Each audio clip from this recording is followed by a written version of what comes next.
Um, After we listen to their presentations, a very wonderful presentation from all of you, it's time for us to di Ruang Bicara bersama, reviving heritage building as legacies for the future. Sesi ini akan dilakukan dalam bahasa Inggris, dan kalau misalnya masih ada waktu nanti di akhir sesi bisa ada tanya jawab. So we will conduct these sessions in English. Here we have Pak Asri Margana sebagai first speaker from Universitas Gajah Mada. Also Bart Ankersmith, senior researcher from Cultural Heritage Agency of the Netherlands. And Martijn de Ruyter, senior researcher from Rainward Academy. And Sadiah Boonstra from Indonesian Heritage Agency, and myself as the moderator. I'm a lecturer from Universitas Indonesia and also a lady boss of Museum Ceria. Let me ask you all first questions. How can the revival of heritage buildings serve as educational tools and foster a greater understanding and appreciations of local history? For me? Yeah, The question is for me. Everyone. For everyone first. So you can go first. Okay. Okay. Thank you. Yeah, I think heritage as a kind of source of inspiration, but also a lot of values that we put beyond that object. So. The preservation of heritage is directed to this, all of that kind of hopes and expectation from it. And we believe that by preserve all this kind of heritage, so we can continue we are as a nation, something like that. If heritage is a symbol of the continuation from the past, present, and the future, the preservation of heritage is directed to inherit the value from the past to our generation in the future. So that's why the state felt important, and they felt has to be involved in this kind of preservation.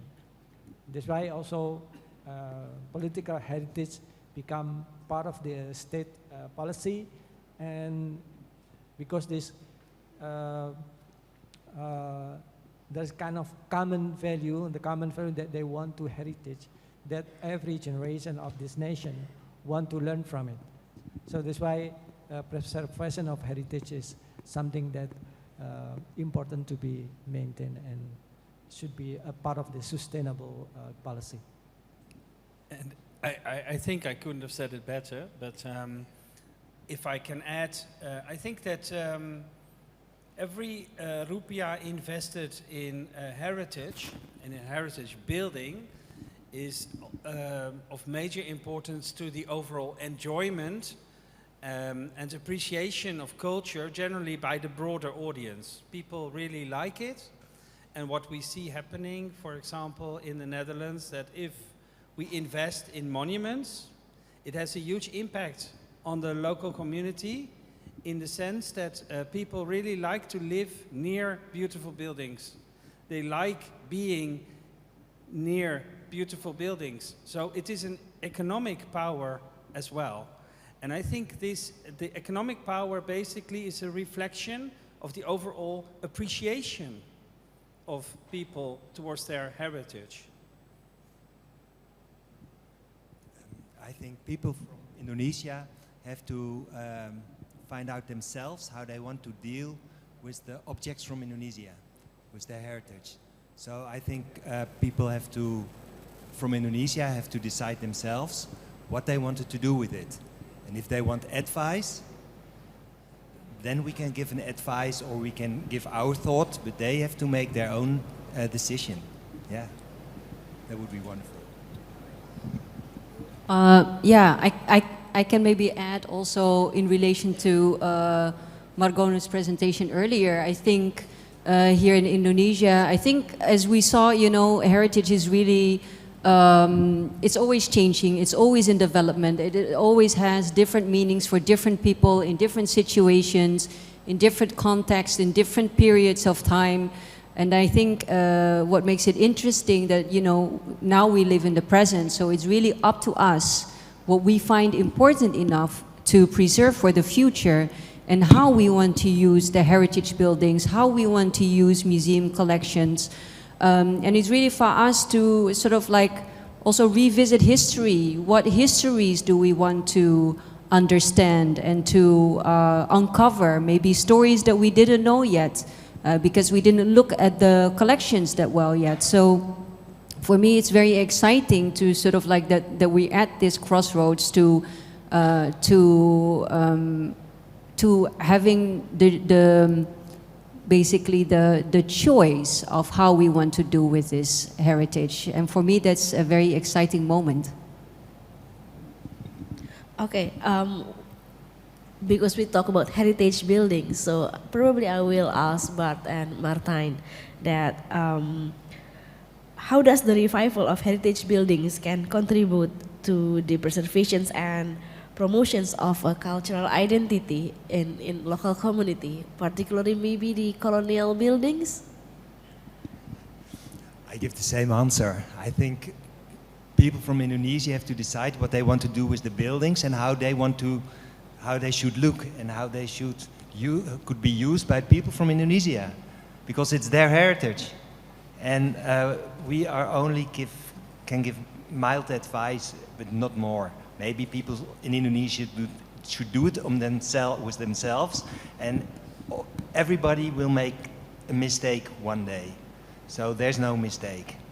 Yeah. Yeah, I just agree. I think it's not up to us to have a really strong opinion about how the other peoples deal with their own heritage. We can only reflect on our heritage within the Netherlands.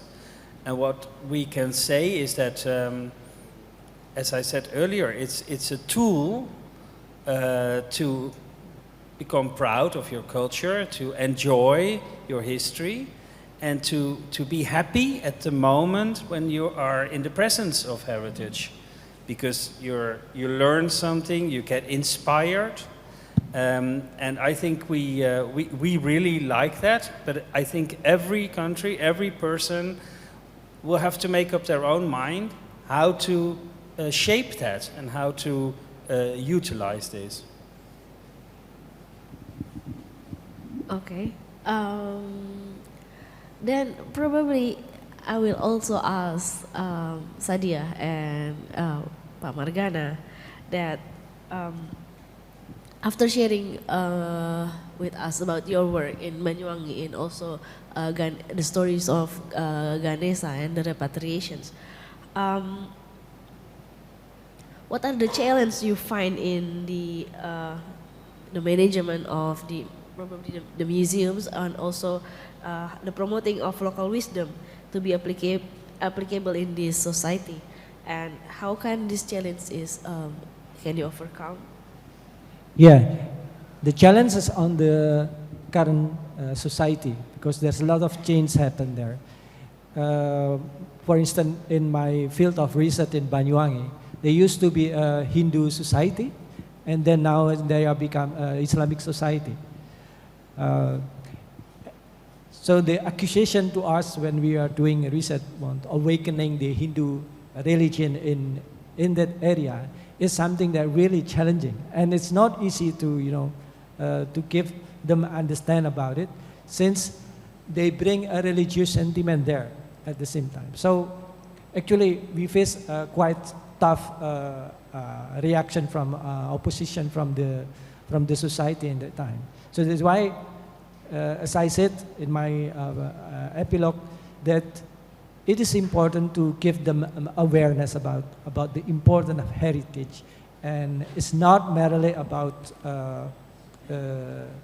culture, but it's also there's thing to do with education, there's thing to do with science, with knowledge, which is also part of our part of our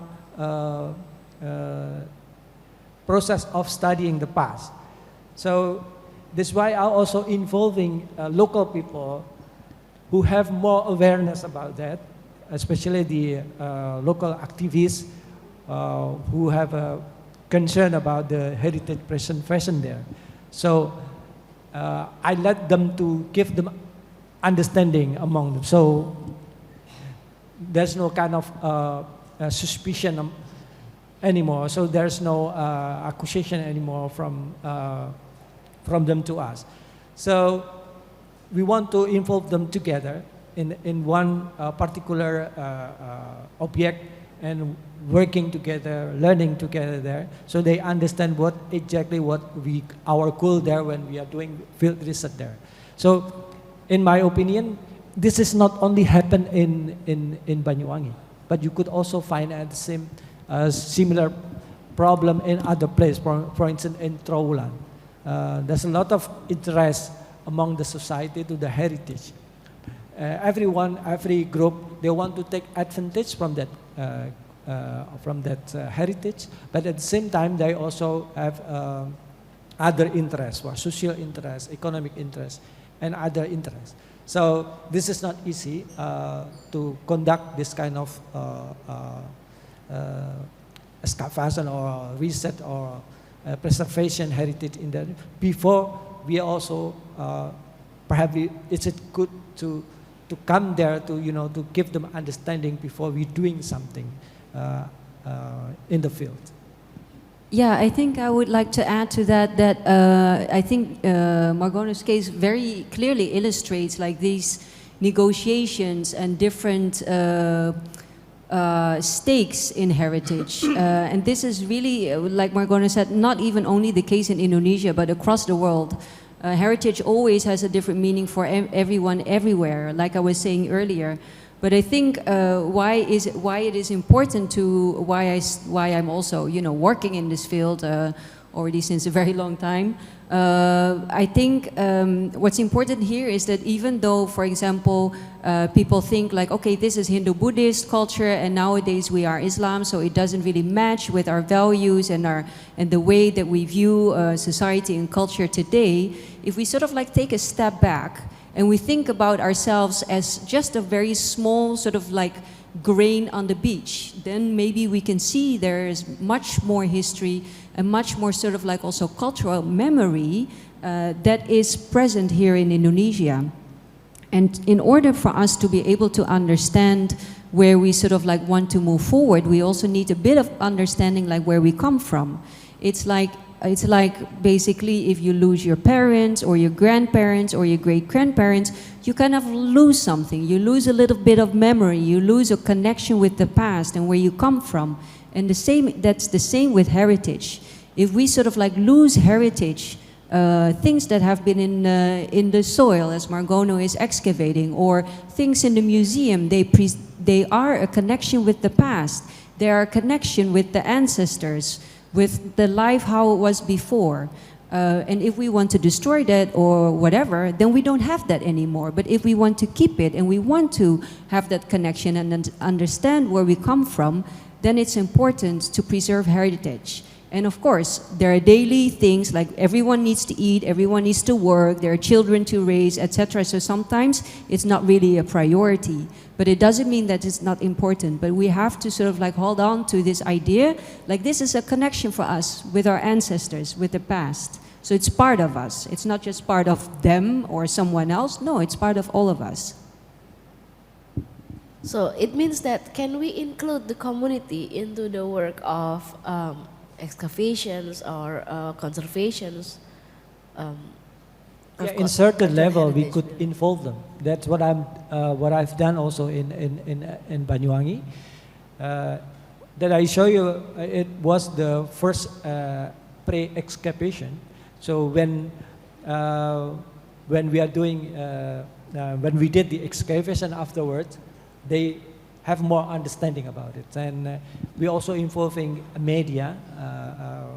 That's they can cover all our activities, and then they they can understand more, and that this is not a kind of like a private interest, but this is a kind of public interest that it's also on behalf of them, and when they could easily understand actually when look, if you help this, if you can do this, it is a benefit also for you. Yeah, we can use it for the benefit of all us here, and together we can make use of this heritage for our prosperity, for our tourism, for instance, to improve our economy, to improve the prosperity of the people here in the sites. So actually, it's not easy. But we tried, and then by involving local people, it's easier because they know their own society, so they can make a kind of approach, also the culture of the society, because every society have their own way of thinking, their own culture, and only among them do really understand about their culture. So involving them is very help us to to conduct our research and to lessen the obstacle that we can perhaps be found there in the field.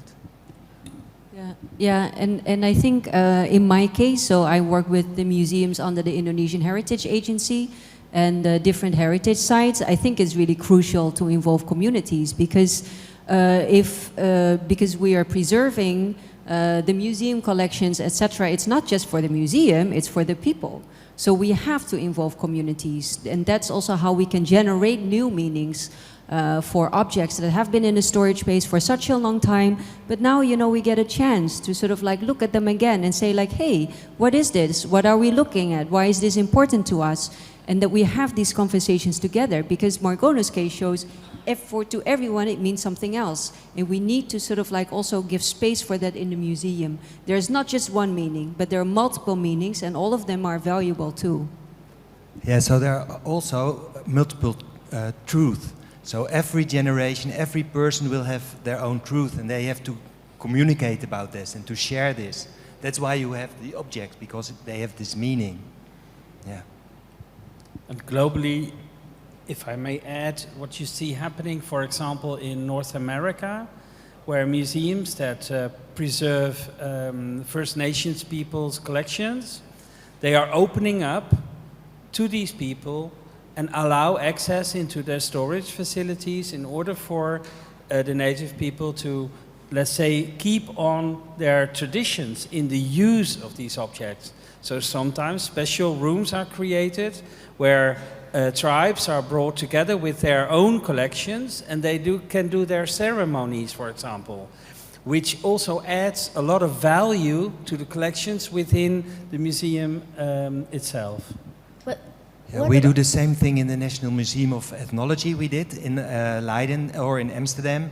Then we talked with a community like from Suriname about their objects. And then you see that every person has a different meaning and see other things that are important to them. And that makes heritage so nice, because you can explain things, and also like certain women, they have certain lovely observation about textiles, and if they don't tell them, the knowledge is gone. So it's really important to share this. So what about in conservation's point of view? If we involve the community, then what's the consequences? So there are two aspects there. So one object is how long will the object last, and how long do you think the object lasts, and what is the most important thing that you want to show. So with conservation there is no one treatment fits all. So you have to decide and you have to listen very carefully what you want to keep. And I think that is the essential part, and I think that also, like, I get a lot of this type of questions. And I think it's from Indonesian most important that they together make a decision. Like I can say, I can see this through a methodology, and I can see this means that I can do this or I can do this. So there are all choices. But conservators are more facilitating this process, and other people have to be involved, because otherwise all the objects will look the same, and that is not true. All the objects are different. Yeah, unique, I would like to use. But, and funnily enough, you know, you talk about treatment, so you actually apply materials onto objects, but in preservation, in protection, the larger museums that have spent much money on acid-free boxes and wonderful furniture, climate systems, so they overprotect objects from all these dangers that we talked about. They now also look at, but how were things done in the past? Because these textiles, they come from people. And the people, they preserved the collection of their earlier generations, of their forefathers. And they had certain ways. So what you see happening now is that larger museums, they look at what is happening, for example, in India. And how do people in India, in local communities, deal with the protection of their textiles or manuscripts, etc. And what can we learn from that? And how can we apply that within our Western museums? And I think that's an interesting trend where we are much based on technology and science and academic theories. Look at how people in real life, how they deal with these situations. I think also, like in Indonesia, they have a long tradition in keeping textiles. They already do it for hundreds of years. So I think they know very well what they want to do. And all the time making like climate there, like special climate, that's expensive and necessary, because they already know how to do it and they can be proud about what they are doing now. It's okay, that's nice. That's the best way, probably. And also the other way around, especially when we did excavation in Banyuwangi, it's kind of learning together of the society. When we are doing excavation, and they're surrounded by a lot of people there, they look into their own eyes the way how we treated the artifact, for instance, how we treat it very carefully, the way we taking the soil, and after we taking out from the soil and then put in certain places, they really learn how to taking care of this artifact. So it's kind of learning together. So afterward, they will have the kind of knowledge, the way how to treat the artifact. So if I allude to a little bit conclude here that Indonesia already has the local knowledge of conservations and preservations besides the scientific approaches of conservations, right? Due to the climate, tropical climate. Yeah, but it's the same thing that I was 20 years ago here in Jakarta, and I did a survey in 7 municipal museums, and also with the textiles. The people at the textile office, they saw things with silk on the back, and then they make it more strong where it was torn. And then other people came and include glue, like Western glue. But the glass transition point, there's a point that the glue has, and it's warm and humid in Indonesia. So that didn't help the textile. So people think they did, oh, we know this modern manner, but their old manners, they were much more adapted to this Indonesian situation. So if you do this kind of treatments, you always have to look and to go back to it and see, what am I doing? Is this working? And people are very aware also at that point to see, oh, maybe this is not the best idea. This is a good idea in Australia, in Holland, but maybe not in Indonesia. Interesting. Well, and I think the power lies in what we can learn from each other. So there are traditional ways in Indonesia to deal with certain challenges. And we in the Netherlands, for example, we have challenges, and we have found ways to deal with those. And now we look at each other.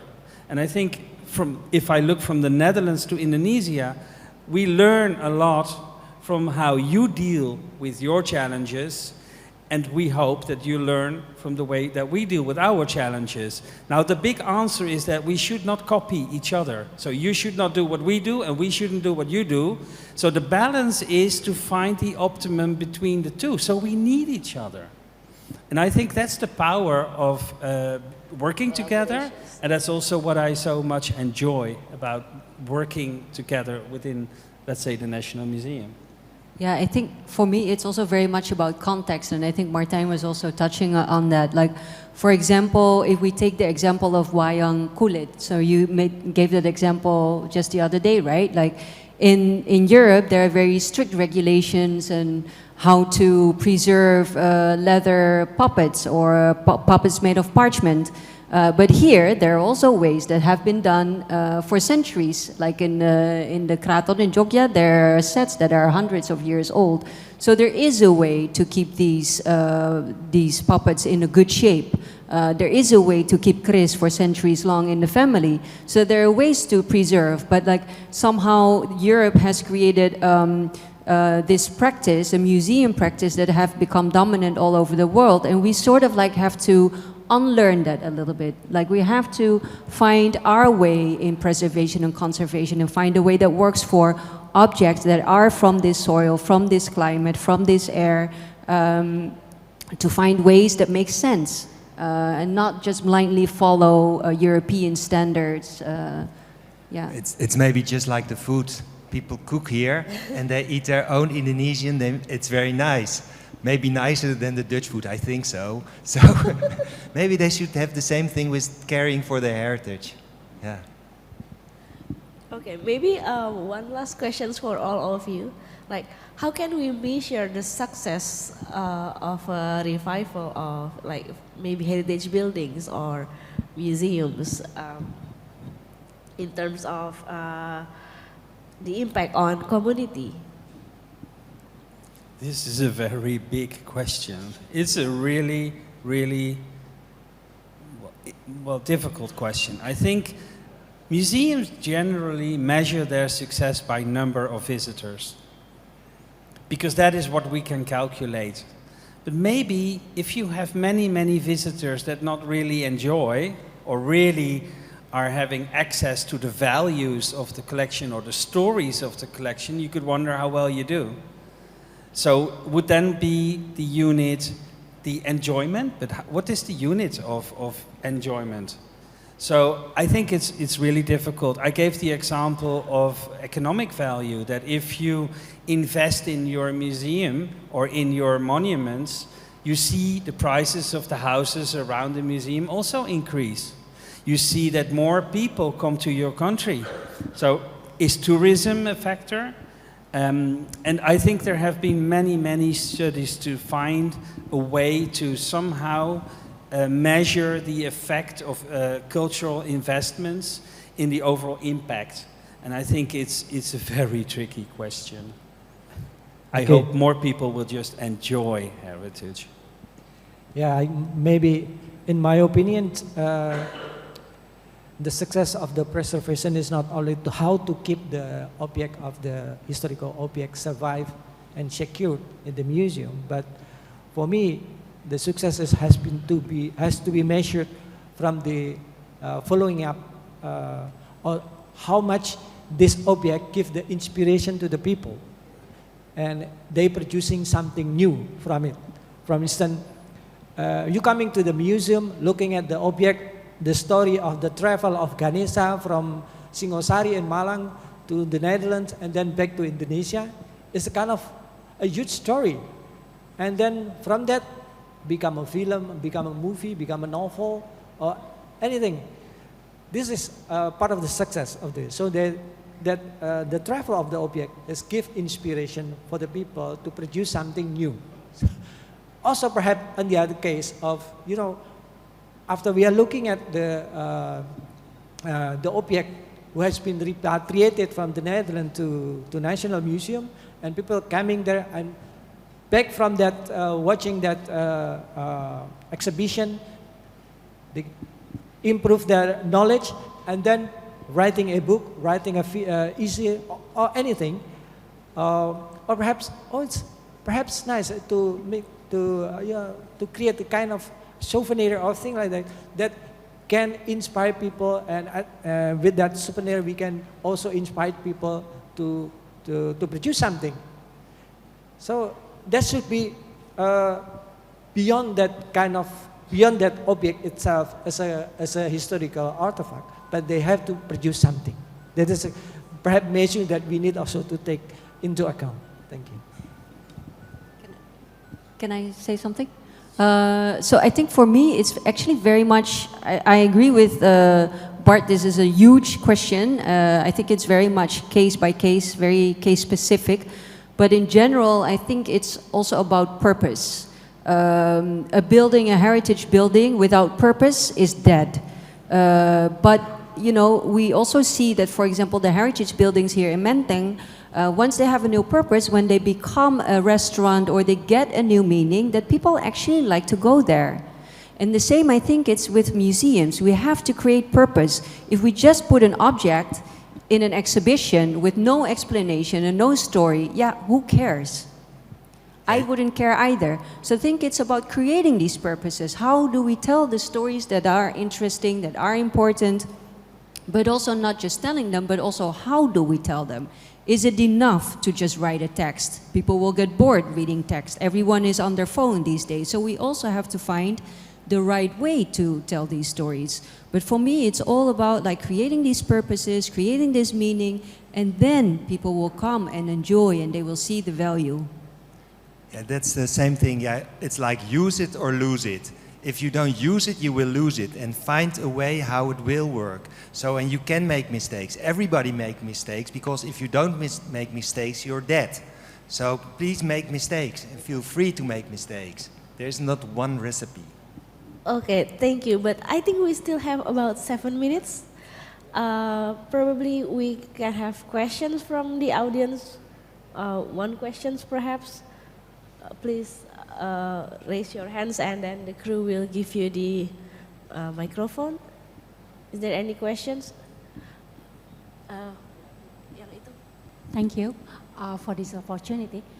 I'm just interested about how a lot of, now we call it colonial building, heritage, whatsoever, owned by privates, right? And then what is the approach by the Indonesian Heritage Agency for this owner?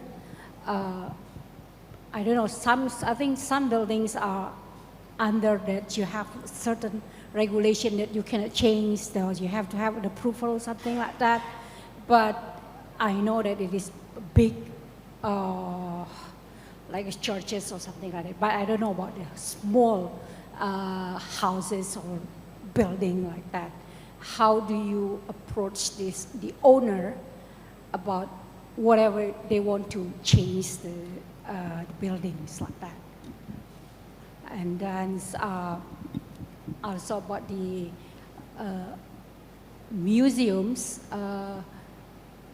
I experience what I see, that's when we have the National Museum have the program, we call it Weekend at the Museums, and I noticed a lot of kids coming to the museum, and then the museum has a program like a theaters, and then for the 30 minutes, and then they have the object, the collections of the museums as subjects of the storytellings. And then I found it very interesting, and I hope the museum can continue to doing so. Thank you. Maybe it's for Sadia. Question for Sadia, right? Yeah, maybe the one about the historical buildings in private hands, right? So maybe just to clarify, the Indonesian Heritage Agency manages the assets under the Ministry for Education, Culture, Research and Technology. So at the moment we are managing 80 museums and 34 heritage sites. So actually no historical buildings in private hands or anything. But for the buildings that we do manage and the museums that we do manage, we of course also have to abide by the regulations in place. So yes, we cannot also, for example, in Museum Nasional, the historical building is a Cagar Budaya building. For that, if we want to make changes, especially structural changes, we also have to go through TACB, Tenaga Ahli, Cagar Budaya. So we also have to follow all of these rules and the perizinan, etc., etc. But we are in no, we are not managing any of the private historical buildings.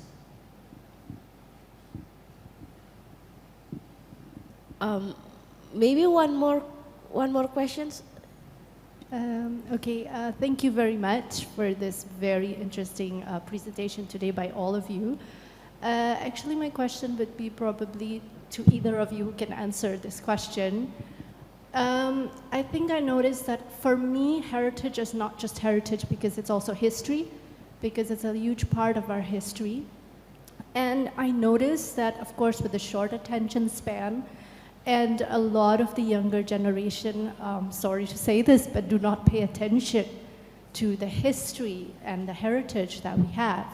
So I think Sadia mentioned the last part of her presentation that the museum should be like a school for us. So when we come to the museum, it should be like a school. So how would you think would be the, I don't say the best way, would be the way to educate the younger generation so they don't just come to the museum, take selfies, but they actually really appreciate the heritage of our country?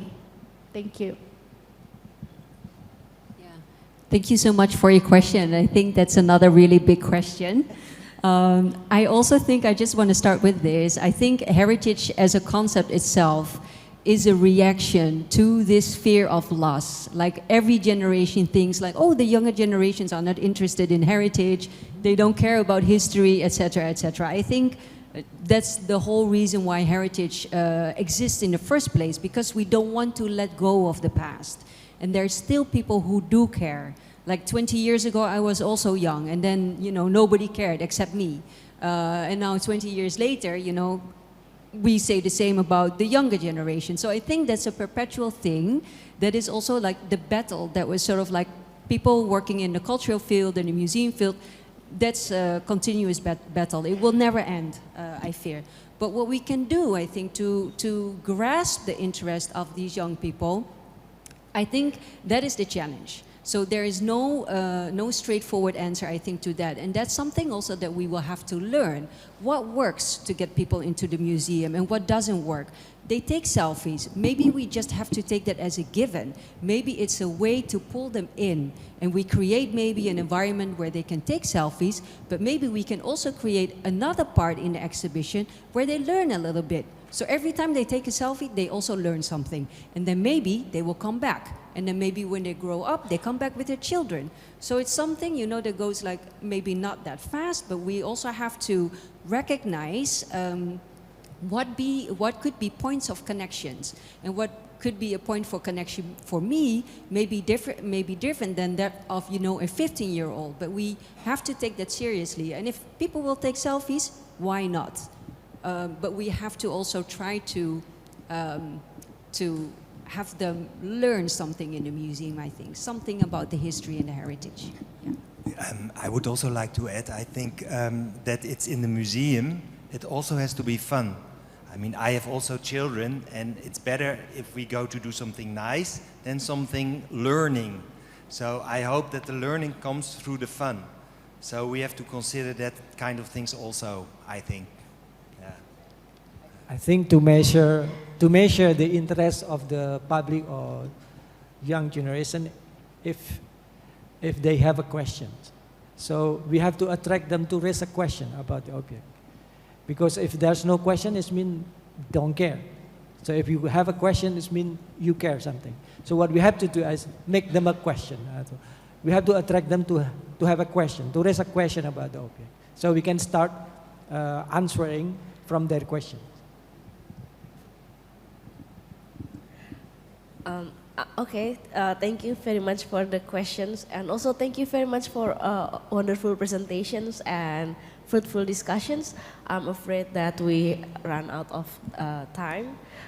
So today we already learned about the archaeological research, a biography of objects, of museum objects, and also conservation. So Hopefully this is this is interesting, and hopefully it's became some new insight for all of us, dan semoga nanti juga bisa bermanfaat buat museum dan cagar budaya Indonesia.